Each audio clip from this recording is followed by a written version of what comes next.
নামাজ ছেড়ে দিয়েছো, তওবা করো, মাফ করে দেবো। জেনা করেছো, তওবা করো, মাফ করে দেবো। আকাশ সমান গুনাহ করেছো, তওবা করো, মাফ করে দেবো। আল্লাহু আকবার। শুধু তাই নয়, আল্লাহ বলেন, বান্দা যখনই তওবা করবি তোরে আমি পছন্দ করি। এত গুনাহ করার পর তুই যখন আমার সাথে তওবা করবি, আমি তোরে পছন্দ করি। শুধু তাই নয়, আল্লাহ সুবহানাহু ওয়া তাআলা বলেন, যারা মুতাতাহহিরিন, যারা পবিত্রতা অর্জন করে, আল্লাহ তাদেরকে পছন্দ করেন। আমরা পবিত্রতা অর্জন করি কি দিয়ে? উযু দিয়ে। বলেন কি দিয়ে? উযু দিয়ে। আমরা পবিত্রতা অর্জন করি তওবার মাধ্যমে। প্রথম এটা হলো আত্মার পরিশুদ্ধতা।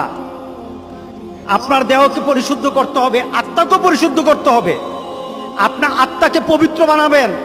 আত্মাকে পবিত্র বানাতে হলে তওবা লাগবে। এটা পানি দিয়ে হবে না, মাটি দিয়ে হবে না। আপনার